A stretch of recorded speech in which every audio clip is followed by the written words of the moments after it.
Bonjour à toutes et à tous, j'espère que vous allez bien. Aujourd'hui pour cette nouvelle vidéo, on se retrouve pour retrouver donc et parler des 4 chapeaux de l'Euro 2020, c'est-à-dire que les équipes qui se sont affrontées dans les qualifications pour l'Euro 2020, donc les équipes européennes, ont été classées en différents chapeaux de niveau selon leurs résultats.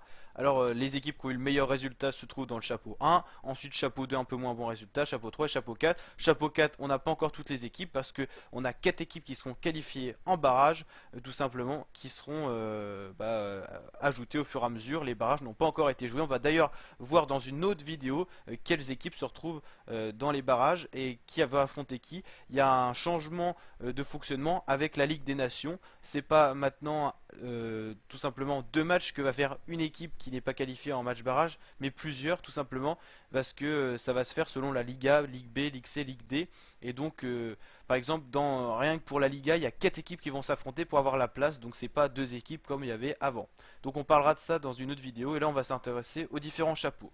Dans le chapeau 1, on retrouve l'Italie, qui a fait une très bonne phase de qualification dans le groupe A, l'Angleterre, la Belgique, l'Allemagne, l'Espagne et l'Ukraine. Ukraine peut-être équipe surprise de chapeau 1, parce qu'elle a vraiment fait une bonne campagne de qualification avec le groupe C, où elle a battu notamment le Portugal, ce qui est un résultat non négligeable. Aucune défaite pour l'Ukraine et très peu de buts encaissés, et en tout cas une belle équipe qui s'est montrée vraiment réaliste. L'Allemagne qui avait mal commencé, qu'on aurait attendu peut-être en contre-performance, se retrouve dans le chapeau 1. Elle se retrouve petit à petit depuis cette Coupe du Monde 2018 où elle n'était pas sortie des phases de groupe. Je vous rappelle, groupe F avec Mexique, Suède, Corée du Sud.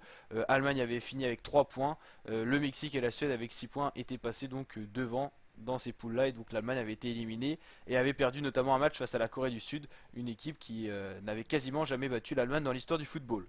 Donc dans ce chapeau 1, on retrouve quand même que des grosses équipes et quand même quelques petites surprises au niveau de l'Allemagne et l'Ukraine. On n'aurait peut-être pas attendu ces équipes à ce niveau-là. Belgique, Angleterre, c'est plutôt logique. C'est un niveau constant depuis quelques années. L'Italie qui se retrouve après ses contre-performances, son absence à la Coupe du Monde 2018, un Euro 2016 qui était plutôt pas mal, mais on commençait à voir que l'Italie était en train de se perdre. Là, il se retrouve et zéro défaite pour l'Italie et beaucoup de buts marqués, très peu de buts concédés. C'est très bien ce qu'a fait l'Italie. Chapeau 2, on retrouve la France qui a fini première de son groupe, mais avec trop peu de points et notamment une défaite, ce qui fait qu'elle se retrouve dans le chapeau 2. Parce que tout simplement, on avait trop de groupes, donc tous les premiers de chaque groupe ne pouvaient pas se retrouver dans le chapeau 1. Ça s'est fait par le nombre de points. La France, pas assez de points. Chapeau 2. Pareil pour la Suisse, la Croatie, la Pologne, les Pays-Bas et la Russie.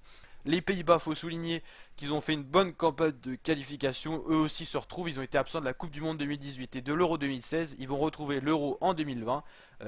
C'est pareil, ils avaient perdu beaucoup de niveaux. Ils avaient des joueurs comme Robben, Van Persie, Schneider qui ont vieilli tout simplement, et donc ils ont eu tout simplement un trou de génération, comme on appelle ça. La Russie, elle se retrouve dans le chapeau 2, elle a fait une très belle Coupe du Monde, donc chapeau 2 c'est plutôt logique. Croatie finaliste de la Coupe du Monde, on les aura peut-être attendu dans le chapeau 1. En tout cas un gros chapeau 2, en tout cas la France ne pourra pas affronter ni Suisse, ni Croatie, ni Pologne, ni Pays-Bas, ni Russie du coup. Je vous rappelle que les équipes du même chapeau ne peuvent pas s'affronter. Chapeau 3, on retrouve une équipe surprise qu'on n'aurait pas attendu à ce niveau-là, le Portugal. Quand même, les Portugais c'est quand même une grosse nation de football qui se retrouve vraiment dans un chapeau vraiment très bas. Turquie, Danemark, Autriche, Suède, République tchèque, pareil Danemark, on n'aurait pas attendu aussi bas.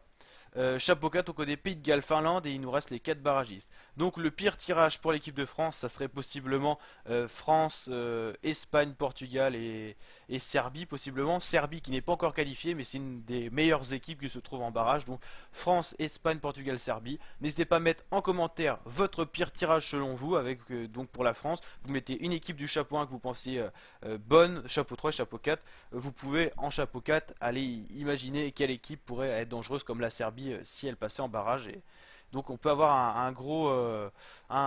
une grosse phase de poule avec la France. Dans tous les cas, la France elle affrontera une équipe du chapeau 1 et c'est que des très bonnes équipes. Bon, l'Ukraine c'est vrai qu'au niveau de son passé fait un peu moins peur, malgré qu'elle a déjà causé des problèmes à la France, notamment en phase de barrage et tout ça. Mais c'est vrai que c'est une équipe qui a moins de palmarès. Néanmoins, je vous dis quand même attention à cette équipe d'Ukraine qui elle semble vraiment très forte, hein. Je la vois bien aller loin dans cet euro. En tout cas, on va voir les prochains matchs qu'ils vont réaliser, notamment en Ligue des Nations et en amicaux, mais en match de préparation pour l'euro. Mais l'Ukraine, ils sont dans leurs meilleures années, ils ont un très gros collectif. Attention à cette équipe. il faudra la surveiller. L'Allemagne, je me fais moins d'illusions. La Belgique peut-être en phase d'aller chercher enfin une grosse compétition, c'est pas encore fait. Angleterre, l'Italie et la Belgique semblent pour moi les équipes les plus fortes en chapeau 1. L'Espagne, c'est plus ce qu'on a connu. Ils sont quand même bons, ils ont toujours un bon niveau, mais on a déjà connu mieux. L'Allemagne, pour moi, ils sont plus à leur niveau. Angleterre, ils stagnent. Belgique, pour moi, ils peuvent monter. Italie, ils sont très bons. On va voir s'ils vont connaître de nouveau la défaite. Mais c'est un peu fragile parce que l'Italie se sont retrouvés que depuis un an, donc forcément, on n'a pas encore une grosse échéance là-dessus. Donc je vous dis à très bientôt pour de nouvelles vidéos. Allez, ciao, n'hésitez pas à vous abonner si ça vous a plu. Et pour d'autres vidéos de ce genre, on suivra en intégralité l'Euro 2020. Allez, ciao la team, ciao les fratés.